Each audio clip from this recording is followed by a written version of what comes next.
नमस्कार, स्वदेश न्यूज देख रहे हैं आप। मैं हूं आपके साथ राखी और बात करेंगे 2024 सियासी जमावट। 2024 के चुनाव में अभी काफी वक्त है, लेकिन जिस तरह से राजनीतिक पार्टियों में जोड़ तोड़ की होड़ लगी है, उससे माहौल अभी से गर्म हो चुका है। केंद्र में सत्ता पार्टी एक बार फिर जहां हैट्रिक लगाने की जुगत में है, तो कांग्रेस समेत तमाम विपक्षी पार्टियां भाजपा को केंद्र से हटाने की जद्दोजहद में जुटी हैं। उत्तर प्रदेश की राजनीति में सभी प्रमुख पार्टियां 2024 की तैयारी को लेकर एक्शन में हैं। यही वजह है कि शहमात के खेल पर सभी ने अपनी अपनी बिसातें बिछानी शुरू कर दी है। इसी कड़ी में पार्टियों में भगदड़ भी मची हुई है। कांग्रेस, सपा, बसपा, आप और सुभाषपा के साथ ही सभी दलों में जोड़ने तोड़ने का काम जारी है। इसमें पहला नाम सुहेलदेव भारतीय समाज पार्टी का आता है। सुभाषपा से कई बड़े नेताओं ने ओम प्रकाश राजभर पर परिवारवाद का आरोप लगाकर किनारा कर लिया।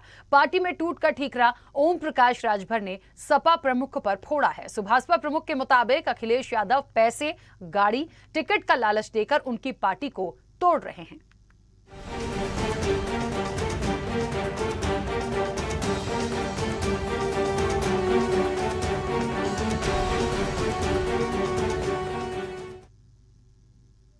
दरअसल समाजवादी पार्टी से गठबंधन तोड़ने के बाद सुभाषपा के कई जिला अध्यक्षों समेत बड़े पदाधिकारियों ने पार्टी से इस्तीफा दे दिया है। लगातार हो रहे इस्तीफों पर ओपी राजभर ने अखिलेश यादव को सीधे जिम्मेदार बताया है। राजभर ने कहा कि अखिलेश यादव उनकी पार्टी के नेताओं को तोड़ रहे हैं। नेताओं को पैसा, गाड़ी और टिकट का लालच दिया जा रहा है। हाल ही में ओपी राजभर ने कहा कि हम पिछड़ों की लड़ाई लड़ रहे हैं, हमें रास्ते से भटकाने के लिए ये नुकसान किया जा रहा है। सुभाषपा के राष्ट्रीय अध्यक्ष ओम प्रकाश राजभर हमेशा एससी ओबीसी की राजनीति करते हैं और इसी के सहारे सत्ता का भी मजा ले चुके हैं, लेकिन पार्टी के राष्ट्रीय उपाध्यक्ष समेत 30 बड़े पदाधिकारियों ने ओम प्रकाश राजभर पर गंभीर आरोप लगाते हुए पार्टी से नाता तोड़ लिया। ओम प्रकाश राजभर का आरोप है कि सपा प्रमुख के 9 रत्नों में से 2 रत्न सुभाषपा को तोड़ने में लगे हैं। एक रत्न मऊ का है और एक लखनऊ रत्न है, जो एक पर्चा नहीं भर पाया। ऐसे में साफ है कि आने वाले समय में इनकी मुश्किलें और भी ज्यादा बढ़ सकती हैं। ऐसे में आने वाले दिनों में कई उलटफेर देखने को मिल सकते हैं और सवाल यही आता है कि छोटे दलों की अहमियत 2024 में कितनी होगी। क्या आरोपी लगाने वाले सियासी दल भाजपा को टक्कर दे पाएंगे? इसी पर विस्तार से चर्चा करेंगे। उससे पहले कुछ प्रतिक्रिया है, वो सुनते हैं। 2024 का लोकसभा चुनाव नजदीक है और ये लोकसभा चुनाव कहीं न कहीं भारतीय संविधान और भारतीय लोकतंत्र के लिए बहुत महत्वपूर्ण चुनाव है। एक तरफ तो यहाँ भारतीय जनता पार्टी की जो केंद्र में सरकार है, जो लोगों से वादा किया था, चाहे किसानों की आय दुगनी करने की बात हो, चाहे रोजगार देने की बात हो, चाहे सुरक्षा की बात हो, वो हर मोर्चे पर फेल हो गई है। तो अगर दूसरी तरफ विपक्ष है तो अपने दायित्व का निर्वहन भी नहीं कर पा रहा है। तो कहीं न कहीं जो छोटे दल हैं वो एक महत्वपूर्ण भूमिका निभाएंगे 2024 के लोकसभा चुनाव में। जिस प्रकार से ये दोनों दल, चाहे सत्ता पक्ष हो चाहे मुख्य विपक्षी दल हो, मिल करके छोटे दलों को समाप्त करने का काम कर रहे हैं, ये बहुत ही दुखद है, दुर्भाग्यपूर्ण है। क्योंकि ओम प्रकाश राजभर की पार्टी में भगदड़ मची हुई है, तो उनको देखना चाहिए कि आखिर जो पार्टी उनकी एक 2017 के विधानसभा चुनाव में भारतीय जनता पार्टी की सरकार बनवाने में एक जो सक्रिय भूमिका निभाई थी, वो यहाँ तक आते आते कैसे भगदड़ मच गई उस पार्टी में, उनको कहीं ना कहीं इसका विश्लेषण करना चाहिए और 2024 तक अपने लोगों को साथ लेकर के चलना चाहिए। देखिए, ओम प्रकाश राजभर अभी उनकी जो पार्टी है वो अभी पूरी तरह से पार्टी बन ही नहीं पाई और पार्टी बनने से पहले पार्टी का टूटने का कारण सिर्फ ये है कि ओम प्रकाश राजभर विश्वसनीय व्यक्ति नहीं है। वो हर दल के पास जाते हैं, अप्रोच करते हैं, अपनी जात बिरादरी का वोट बैंक दिखा के वो अपना शेयर मांगते हैं, मगर वो किसी के साथ ईमानदारी से नहीं रहे हैं और न ही अपनी जाति के लिए उन्होंने कोई विशेष काम किया है। ऐसे में बड़े से बड़े दल टूट जाते हैं। ओम प्रकाश राजभर तो अभी पार्टी, मेरा मानना है कि बन ही नहीं पाए। और सुहेलदेव भारतीय समाज पार्टी को तोड़ना किसी के बस की बात नहीं है। अखिलेश यादव जी पहले अपनी पार्टी को बचाने का कार्य करें, फिर किसी दूसरे पार्टी को तोड़ने का वो कार्य करें।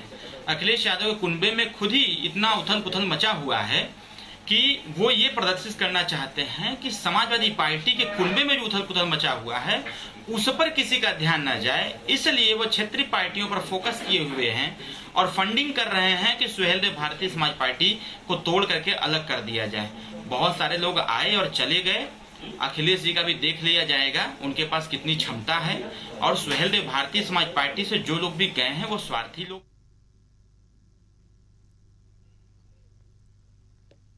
तो देखिए 2024 सियासी जमावट क्या होगा। अभी जिस तरीके से हमने प्रतिक्रिया सुनी, ये कहा जा रहा है कि जो ओम प्रकाश राजभर हैं विश्वसनीय नहीं हैं, सभी दलों के पास चले जाते हैं लेकिन बहुत ज्यादा खास जो करना था वो कर नहीं पाए हैं। दूसरी तरफ उनके ही पार्टी के लोग कह रहे हैं कि ऐसा नहीं है, उन्होंने बहुत काम किया है। एक बात समझ में नहीं आती है कि आज जिस समाजवादी पार्टी पर वो आरोप लगा रहे हैं या पूरा कहते हैं जोड़ तोड़ की राजनीति का ठीकरा फोड़ रहे हैं, कभी उनके भी हुआ करते थे, फिर ऐसा क्या हो गया। इस चर्चा को आगे बढ़ाऊंगी। मेहमान हमारे साथ जुड़े हैं, सबसे पहले आपका परिचय करा दें। भारतीय जनता पार्टी का पक्ष रखने के लिए कंचन द्विवेदी जी हमारे साथ जुड़ी हैं। कंचन जी बहुत स्वागत चर्चा में जुड़ने के लिए। सपा प्रवक्ता कपीश श्रीवास्तव जी हमारे साथ जुड़े हैं। कपीश जी आपका भी बहुत स्वागत है। और सुभाषपा के प्रवक्ता सुभाष चंद्र यादव हमारे साथ जुड़े हैं। सुभाष जी आपका भी बहुत स्वागत है। और आपको बता दें कि हमारे संवाददाता अनूप चौधरी भी हमारे साथ जुड़ेंगे। चलिए अपनी चर्चा को मैं आगे बढ़ाऊंगी। सबसे पहले कंचन जी, मेरी आवाज पहुंच रही है? चलिए हमारे साथ कंचन जी शायद मेरी आवाज नहीं पहुंच रही है। हमारे संवाददाता लखनऊ से हमारे साथ जुड़े हैं। अनूप मेरी आवाज पहुंच रही है आप तक? अनूप मेरी आवाज पहुंच रही है? हाँ जी, आवाज आ रही है आपकी। अनूप, जिस तरीके से ये शहमात की बिसात पर सियासी दल हैं और जो कुछ भी चल रहा है, क्या अभी निकलकर सामने आया है? क्योंकि ये कहा जा रहा है कि देखिए राजभर की राजनीति का अभी तक का रिकॉर्ड देखें तो सत्ता का स्वाद भी चख चुके हैं। जहां जाते हैं एक मजबूती के साथ जाते हैं और जिसका वो विरोध कर रहे हैं कभी इनके हुआ भी करते थे, तो अचानक से ऐसा क्या हो गया है? देखिए, अगर बात करें सुहेलदेव भारतीय समाज पार्टी के राष्ट्रीय अध्यक्ष ओम प्रकाश राजभर की, तो योगी सरकार 1.0 में यानी 2017 में जब भारतीय जनता पार्टी की सरकार बनी थी, प्रचंड जीत आई थी उत्तर प्रदेश में, तब ये सहयोगी दल के रूप में थे और भारतीय जनता पार्टी के साथ में थे। इनको उस समय कैबिनेट मंत्री भी बनाया गया था। लेकिन भारतीय जनता पार्टी की सरकार में रहते हुए अपने ही सहयोगी पार्टी यानी भारतीय जनता पार्टी की लगातार वो विरोध में बोलते रहे।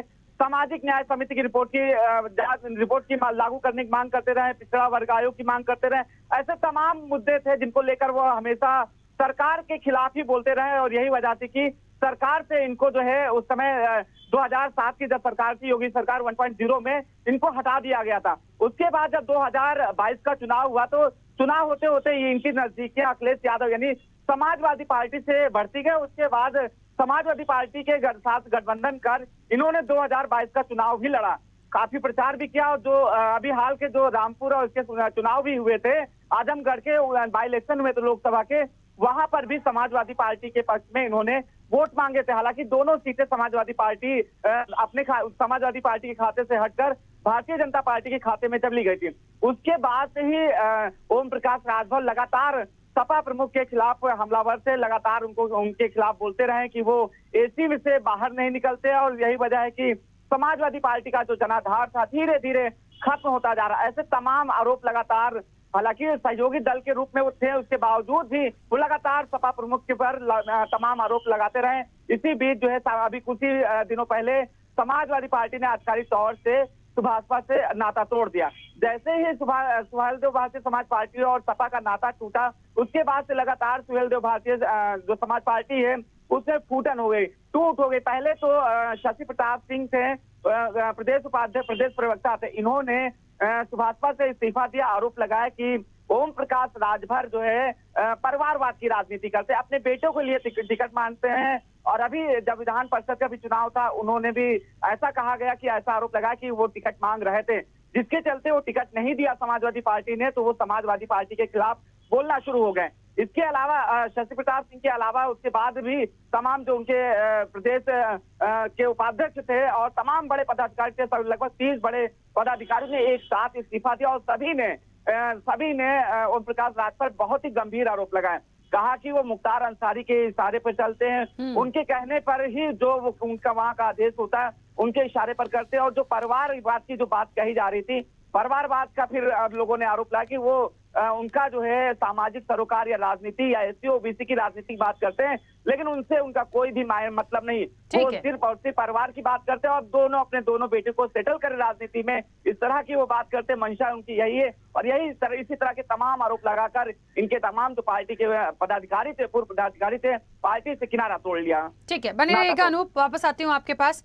मुझे लगता है देखिए एक बात बहुत स्पष्ट है, आगे क्या होगा, लेकिन सवाल यही है कि भारतीय जनता पार्टी को हटाने के लिए जितनी जद्दोजहद है, चाहे तोड़ तोड़ कर लीजिए या कुछ भी कर लीजिए, या जो छोटे राजनीतिक दल हैं, क्या वो सफल हो पाएंगे? और ये जो पूरा का पूरा ठीकरा सपा पर फूटा है, तो मुझे लगता है कि पहला जवाब मैं अब कपीश जी आपसे ही इसका जवाब लूंगी। आपने हमारे जो संवाददाता वहां से जुड़े हैं, जिन्होंने नजदीक से तमाम घटनाक्रम को देखा समझा है, और जो बातें आ रही हैं, ये पूरा का पूरा ठीकरा जो है कभी आपके ही हुआ करते थे राजभर, अब अचानक से ऐसा क्या हो गया कि कहीं इधर उधर नहीं जा रहे हैं? उनको लग रहा है कि उनको कोई नहीं तोड़ रहा है, लेकिन अखिलेश यादव ही तोड़ रहे हैं, और सीधा सीधा उन्होंने आरोप लगाया है। उनकी तो अपनी करनी है, उसी से उनकी पार्टी में टूट पड़ रही है। अभी इनके राष्ट्रीय पदाधिकारी, 2 बड़े पदाधिकारियों ने और तमाम हजारों कार्यकर्ताओं ने छोड़ दी पार्टी इनकी, और जो एलिगेशंस लगाए हैं वो इन्हीं के ऊपर लगाए हैं, और वो वही एलिगेशंस हैं जो आपके संवाददाता कह रहे थे।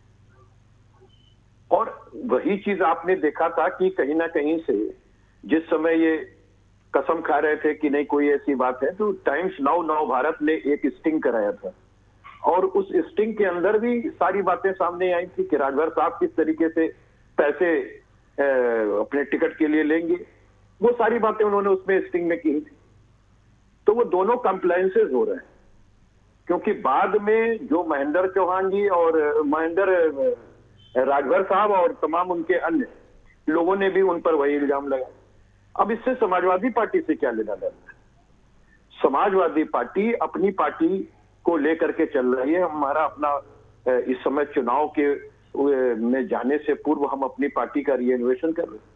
हम तो अपना सदस्यता अभियान चला रहे हैं, हम देश बचाओ संविधान बचाओ यात्रा चला रहे हैं, और ये मुतवातिर चल रही है। और अब 5 दिवसीय धरना जो है वो आपके सामने ही था, जो कि 19 तारीख को माननीय राष्ट्रीय अध्यक्ष जी उसके अंतिम दिन वो शामिल होंगे और पूरा वो मार्च करेंगे। तो पार्टी तो हमारी अपनी पार्टी को बनाने में लगी हुई है, पार्टी अपने आप को संवारने में लगी है। भारतीय जनता पार्टी को रोकने के लिए पूरी तरीके से कमर कस रही है, क्योंकि भारतीय जनता पार्टी को हम कोई कमजोर पार्टी थोड़ी ना मान के चल सकते। इसलिए हमें अपनी ताकत को सजोना है। हमें जो है भारतीय जनता पार्टी जैसी तानाशाह पार्टी का मुकाबला करना है, जिसके डबल इंजन की सरकार है। तो निश्चित तौर पे हम लोग उसी हिसाब से काम कर रहे हैं। अब रहा तक राजभर साहब का सवाल है, तो अब क्या बार बार कहें, आपके संवाददाता ने बिल्कुल ठीक बात कही, क्योंकि उनको तब तक ये एसी का कमरा नहीं दिख रहा था जब तक उनको एमएलसी का चुनाव आसन्न नहीं हो गया और उनके पुत्र को टिकट नहीं मिला। तो हमारा तो गठबंधन 2022 के इलेक्शन के लिए विधानसभा के था, और उनसे हमने कॉमन मिनिमम प्रोग्राम पे किया था। उनको जो टिकट का बंटवारा था वो सम्मान किया, तभी तो वो हमारे साथ चुनाव लड़े। अब वो अपनी पार्टी छोड़ करके हमको आईना दिखा रहे थे, असल में उनकी पार्टी में चल रहा था जो सामने आया। भाई अगर ये वाकई जमीन पे काम कर रहे होते तो जितने बड़े बड़े आरोप महेंद्र राजभर जी ने लगाए हैं वो डे या फर्स्ट से जब सुबसपा बनी तब से इनके साथ हैं, और हर तरीके से उन्होंने अपनी बातों को रखा है। ठीक है, तो आपको खुद सोचना चाहिए, जो प्रतिबिंब आपका था आप उस आईने में हमारी शक्ल देख रहे, और परिणाम आपके सामने है। इससे पहले आपने भारतीय जनता पार्टी से किया था, और आपने भारतीय जनता पार्टी के साथ जैसे आशीर्वाद दिया पानी पी पी करके, वो भारतीय जनता पार्टी भी जान रही है। आप रहते हमारी तरफ हैं, वोट देने के लिए आप भारतीय जनता पार्टी की तरफ जाते हैं। आपको अपना संगठन देखना चाहिए ना। आप हमारे संगठन में क्या हमको करना है नहीं करना है इसकी एडवाइजरी आप नहीं कर सकते हैं, या हम कांग्रेस को नहीं कह सकते, ना हम भाजपा को कह सकते हैं, ना अपने किसी साथी को कह सकते हैं। बिल्कुल कपीश जी, अपनी पार्टी चला रहे, वो अपनी पार्टी देखेंगे। मैं बीच में रोकती हूँ, मैं बीच में रोक रही हूँ, और इसलिए भी क्योंकि 2 और मेहमान हैं, उनकी भी प्रतिक्रिया आ जाए, उसके बाद हम इस चर्चा को आगे बढ़ाते हैं। सुभाष चंद्र यादव जी, मेरी आवाज पहुंच रही है? बिल्कुल बिल्कुल, आपकी आवाज आ रही है मुझे। सुभाष जी, आपने संवाददाता को भी सुन लिया, आपने सपा का स्टेटमेंट जो भी है कपीश जी को भी सुन लिया। मुझे ये बताइए कि आप सबसे पहले तो इसका जवाब दीजिए कि जो आपके बड़े पदाधिकारी हैं वो परिवारवाद का आरोप लगाकर आपसे दूर गए हैं, तो इस पूरी कड़ी में अखिलेश यादव कहां से आ गए? और यदि अखिलेश यादव आ भी गए हैं तो क्या इतना कमजोर परिवार था कि महज पैसे, गाड़ी और इन सब चीजों के लिए आपको छोड़ के चला जाएगा? देखिए राखी जी, सबसे पहले तो मैं आपसे स्पष्ट कर दूं कि जो भी लोग छोड़ के चले गए हैं, जो लोग भी आरोप लगा रहे हैं, उनके बारे में अगर नहीं चर्चा की जाए तो बेहतर है, क्योंकि एक ऐसे स्वार्थी लोग हैं जो जिनको माननीय ओम प्रकाश राजभर जी ने वो सब कुछ दिया जो उनको जरूरत थी, उसके बावजूद भी वो स्वार्थवश किसी सत्ता के लालच के अंदर आके या किसी और दबाव के अंदर वो छोड़ के जा रहे हैं, तो उनके बारे में बात करना मैं मुनासिब नहीं समझता, क्योंकि वो लोग ऐसे लोग थे जो पार्टियों को कहीं डैमेज करने का प्रयास कर रहे थे या पार्टियों को कहीं डुबोने का प्रयास कर रहे थे। वो कहीं अगर चले गए तो बहुत बेहतर बात है। रही बात आपके जो संवाददाता जो बात कर रहे थे कि उन्होंने मंत्री पद जो लिया था, मलाई खाई थी, तो मैं यहाँ पे स्पष्ट कर दूं, माननीय ओम प्रकाश राजभर जी ने सामाजिक न्याय की लड़ाई के लिए मंत्री पद को त्याग दिया था। मलाई नहीं खाई थी संवाददाता महोदय, आपने उस चीज को पहले स्पष्ट कर लीजिए। वो पिछड़ों की लड़ाई लड़ने की बात कर रहे थे, वो अखिलेश की लड़ाई लड़ने की बात कर रहे थे, वो सामाजिक न्याय की लड़ने की लड़ाई की बात कर रहे थे। जब उनको वहां न्याय नहीं मिला तब उन्होंने मंत्री पद छोड़ा। वो मलाई खाने के लिए नहीं गए थे। अगर उनको मलाई खानी थी तो सत्ता से दूर क्यों जाते? ये सोचने वाली बात है। यहाँ मेरे जो साथी वाले हैं समाजवादी पार्टी के जो कपीश जी आरोप लगा रहे थे, इनके बारे में बोलने से पहले बता दूं मैं, ये अंटी मैंने ढेला देखने चली मेला। अरे भैया, आप एसी वाली बात कर रहे हैं, एसी के अंदर क्या गलत बोल दिया माननीय ओम प्रकाश राजभर जी ने? क्या गलत बोल दिया? आपकी पार्टी के साथ में गठबंधन था हमारा उस समय, आपकी पार्टी का कैंडिडेट था धर्मेंद्र यादव जी, वहां पे हमारे नेता धूप के अंदर जाके वहां प्रचार कर रहे हैं आपके लिए, और आपके नेता एसी के अंदर बैठे हुए। तो क्या गलत बोल दिया उन्होंने? माननीय ओम प्रकाश राजभर ने क्या गलत बोल दिया कि आपको इतना बड़ी चुभन हो गई? सच बोला उन्होंने, एसी के कमरों से आपको निकलना पड़ेगा। अगर एसी कमरों से अगर आप नहीं निकले तो आपकी हार आपके सामने दिखी। तो राखी जी, कहीं ना कहीं जो पीस है समाजवादी पार्टी के अंदर ये दिख रही है। ये कहीं ना कहीं समाजवादी पार्टी के लोग षड्यंत्र रच रहे हैं सुभाषपा को तोड़ने का, प्रयास करने का। लेकिन मैं आपको स्पष्ट कर देना चाहता हूं, सुभाषपा एक ऐसी पार्टी है, एक मजबूत नेतृत्व वाली पार्टी है, जिसको अखिलेश यादव जैसे 10 लोग अगर आ जाएं तो कतई इसको नहीं तोड़ सकते। तो ये षड्यंत्र। जी राखी जी, तो फिर ये बात कहां से आ रही है? ये बात कहां से आ रही है कि पैसे की लालच है, गाड़ी का लालच है, तोड़ने का प्रयास है? मुझे लगता है फिर ऐसे नहीं हो सकता। राखी जी, जो लोग आरोप लगा रहे थे माननीय ओम प्रकाश राजभर जी पर, जो लोग आरोप लगा रहे थे सवाल जो समाजवादी पार्टी के ऊपर, उन लोगों के कई फोटो हैं जो अखिलेश यादव जी से मिल के आए हैं। जैसे ये स्टिंग ऑपरेशन की बात कर रहे थे, ये तो झूठा और बेबुनियाद आरोप लगा रहे हैं। हमारे पास तो एविडेंस है उन लोगों के जो अखिलेश यादव जी से मिल के उनके फोटो हैं।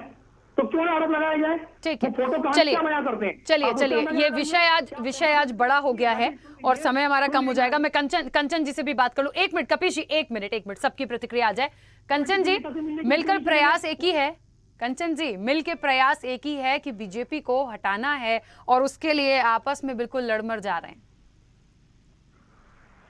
जी राखी जी, मुझे आज ये विषय सुनकर के बड़ी हंसी आ रही है और वो मुझे जवाब याद आ रही है रामचंद्र मानस की कि कर्म प्रधान विश्व कर राखा, जो जस करे तो तत्फल चाका। कहते हैं ना, पृथ्वी गोल है, आप जो करोगे आपको उसका फल मिलेगा। बाकी जो ओम प्रकाश जी है, उनके लिए मैं हमेशा ही कहती रही हूँ, उनके लिए पता नहीं क्यों ये लाइन बहुत सूट करती है कि तुम नहीं कोई और सही, कोई और नहीं कोई और सही। उनको लगता था कि ये चीजें गेम मैं ही खेल सकता हूँ, लेकिन उनको ये मालूम नहीं था। इस टाइम तो वो मुझे बेचारे लग रहे हैं, क्योंकि उनको ये पता ही नहीं था कि उनसे भी ज्यादा बेवफा लोग दुनिया में हो सकते हैं। और अगर आप किसी से बेवफाई कर रहे हैं तो जरूरी नहीं कि आपके साथ में वफा हो जाए। तो वही खेला उनके साथ में हो गया है कि आपने किसी और को धोखा दिया और शब्दों पे ध्यान दीजिए, शब्दों पे ध्यान दीजिए। बेचारे शब्द किसके लिए इस्तेमाल किया जाता है? बेचारे शब्द किसके लिए इस्तेमाल किया जाता है? मैं चाहूंगी कि आप अपनी डिबेट को संभालें और कोशिश करें कि मेरे बीच ना बोले। मैं थोड़ा सा आप अपनी शब्दों की मर्यादा का ध्यान रखें। सुना हुआ राखी जी, 1 मिनट सुभाष जी, 1 मिनट। क्या डिबेट में है जी? तो मैं निवेदन करूंगी कि सभी का थोड़ा साउंड कम रखें, जिससे कि मैं बोल पाऊँ। मैं बहुत ज्यादा नहीं बोलूंगी क्योंकि ये मेरा विषय नहीं है। लेकिन मुझे लगता है, अगर मैं सपा की तरफ जाऊं, देखूं, मैं नजर डाल के देख रही हूँ कि भारतीय जनता पार्टी की वजह से इतनी दुर्दशा हो गई है, लोगों में इतना ज्यादा भरोसा कर लिया भारतीय जनता पार्टी पर कि सपा की स्थिति तो देखो क्या हो गई है कि छोटे छोटे बताओ दलों को अब उनको तोड़ना पड़ रहा है, किस तरीके से राजनीति करनी पड़ रही है, किस तरीके से जिनके ओम प्रकाश राजभर भारतीय जनता पार्टी को छोड़ करके जिनकी बदौलत जिनके भरोसे गए थे, अब बताओ उन्होंने ही उनको काट लिया है। तो इसमें समझा जा सकता है कि अब स्थितियां क्या बन रही हैं और अखिलेश जी की भी पार्टी कहां पहुंच गई है, कहां से कहां पहुंच गई, स्थिति कहां आ गई है। वही बात है ना कि अभी आप कह रहे थे बहुत तानाशाही वाली सरकार है भारतीय जनता पार्टी, तो तानाशाही किसकी चली है ये डिसाइड जनता को करने दीजिए। तानाशाही उन लोगों ने की जब राम भक्तों पर गोलियां जब जी मर्जी करे जितना चलाते थे और एक चक्के से कहते थे हमने आपके लिए इतना कुछ किया, बताइए और क्या करें, इतने सारे हिंदुओं को मार डाला और बताइए क्या करें। तो ये तानाशाही कोई किसने की है देश में, ये यहाँ प्रदेश में, ये हमारी जनता तय करेगी। खैर, भारतीय जनता पार्टी को लोग सराह रहे हैं, लोग भरोसा कर रहे हैं आदरणीय योगी जी पर, आदरणीय मोदी जी के मॉडल पर सभी लोग विदेश में सभी नाम कर रहे हैं और आदरणीय योगी जी का सभी हमारे भारत में सोच रहे हैं कि सब उनके जैसा ही बना जाए। तो इससे पता चल रहा है कि तानाशाही किसकी रही है और लोकप्रियता किसकी है। ठीक है, कुछ कह रहे थे कपिल जी, जल्दी से अपनी बात रखिएगा। मैं दो बातें कहना चाहता हूँ। एक तो हमारे बसपा के जो भाई हैं उन्होंने जो बातें कही और जो बातें उन्होंने कही उसका शायद समय और उन्होंने एविडेंसेस नहीं देखे। भाई आप स्वयं देख लीजिए कि हमारा अलायंस जो था, जो आपसे शर्तें तय थी, वो केवल 2022 के इलेक्शन तक थी। आपने जितनी सीटें मांगी हमने आपको दे दी।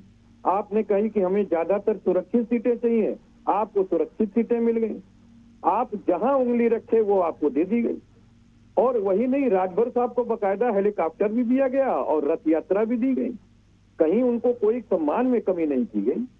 और ये बात जो इन्होंने उठाई वो कब उठाई? भाई हमारा जो इलेक्शन था, बाई इलेक्शन, उसमें आपने आवाज उठाई। उसके पहले ही आपने जब एमएलसी वाली थी तो यही आवाज उस समय भी उठाई और उसी चीज को आपने रिपीट किया। आपकी जो सोच थी पार्टी के साथ वो दूसरी थी। आप अपने परिवार के अंदर एक टिकट और देना चाहते थे, लेकिन एमएलसी की टिकट के लिए हमारे आपके तो बीच कोई समझौता नहीं हुआ 2022 में। और आप हमारे साथ आगे चलेंगे नहीं चलेंगे ये तो सुचिता के ऊपर है कि आप अपने, अगर हम एक दूसरे को सोच रहे हैं कि कौन पवित्र मन से साथ है कौन नहीं है, अगर आपको लगता आप साथ नहीं, हम ज्यादा आपको सम्मान नहीं दे सकते थे, हमने चिट्ठी लिख दी कि भाई आपको जहां ज्यादा सम्मान मिले। ये नहीं कहा हमने कि अपमान किया, मैंने तो कहा कि जहां से आपको ज्यादा सम्मान मिले, हमसे ज्यादा कोई दे सके, आप वहीं चले जाइए। तो आप वहीं चले गए और ये चिट्ठी ही तब लिखी गई जब आप जा करके वहां। कपिल जी थोड़ा सा क्योंकि और भी मेहमान हैं और हमारा समय भी हो चुका है। सुभाष चंद्र जी जल्दी से अपनी बात प्लीज। कपिल जी, सबसे मैं कपिल जी की जो बात कर दूं, इन्होंने जो सीटों की जो बात की ना अभी तक, ये जो मनपसंद सीटें थी वो सीटें मांगी गई थी और उनके हाथ से सीटें दी गई थी, ये पूरी तरीके से झूठ है और एमएलसी वाले आरोप पूरी तरीके से बेबुनियाद है। माननीय ओम प्रकाश राजभर जी ने स्पष्ट बोला था कि कहार को वोट टिकट दीजिए, प्रजापति को दीजिए, राजभर को दीजिए, चौहान को दीजिए। इन लोगों को कहीं समाजवादी पार्टी ने टिकट नहीं दिया। समाजवादी पार्टी जो पिछड़ों की बात करती है, मैं बोलता हूँ समाजवादी पार्टी, सुन लीजिए कपिल जी, सुन लीजिए, मैं आंकड़ों की बात करूँ अभी, सुन लीजिए पहले सुन लीजिए। पिछड़ों की समाजवादी पार्टी, समाजवादी पार्टी जो पिछड़ों की हिमायती बनने का प्रयास करती है। देखिए प्लीज, क्योंकि मैंने कहा ना विषय बड़ा था और हम यदि और डिटेल में जाएंगे ना कि सच्चा कौन झूठा कौन तो और समय हो जाएगा, इसलिए क्योंकि समय हो चुका है। चलिए फिर बैठेंगे इस चर्चा में। फिलहाल मुझे इस चर्चा को विराम देना होगा। अनूप वापस नहीं आ पाऊंगी क्योंकि समय हो गया है, लेकिन 10 सेकंड में यदि बता सकते हैं कि इतना पूरा सियासी घटनाक्रम होने के बाद भी 2024 की राह किसकी आसान दिखती है? भेजा था तो समाजवादी अनूप जल्दी से। बनने का जो प्रयास होता है इसका 2024 को लेकर तमाम पार्टियां एकजुट होने में लगी हैं, चाहे वो समाजवादी पार्टी हो, कांग्रेस हो या आम आदमी पार्टी हो। सभी का मकसद एक है कि केंद्र से भारतीय जनता पार्टी को हटाना है। अगर बात करें यहाँ पर ओम प्रकाश राजभर जी लगातार वो कहते रहे कि एससी ओबीसी एक हो जाए, यानी समाजवादी पार्टी और बसपा। वो अभी हाल में वो इस बात का जिक्र कर रहे थे जब समाजवादी पार्टी ने आधिकारिक तौर से उनसे जब नाता तोड़ा अभी हाल ही में, तो उन्होंने ऐलान किया कि वो अगला उनका पड़ाव जो है, यानी सुहेलदेव भारतीय समाज पार्टी के राष्ट्रीय अध्यक्ष ओम प्रकाश राजभर हैं, अगला उनका पड़ाव जो होगा ठीक है अनूप, चलिए मैं बीच में रोकूंगी क्योंकि समय हो गया है। आप सभी मेहमानों का बहुत शुक्रिया इस चर्चा में जुड़ने के लिए। तो देखिए कहीं ना कहीं 2024 की सियासी भगदड़ तो हमको दिख ही रही है। क्या वाकई सियासी भगदड़ है? और ये जो सियासी जोड़ तोड़ है, भगदड़ है, शहमात की बिसात पर ये सियासी दल है, तो ये समझ में आ रहा है कि आखिरकार क्या होगा। लेकिन ये जो सियासी जमावट है ये इस वक्त बहुत तेजी से सामने है। तो बहुत सारी चीजें हैं, क्या होगा, कैसे होगा, ये वाकई देखना दिलचस्प होगा। फिलहाल इस चर्चा में इतना ही, दीजिए इजाजत, नमस्कार।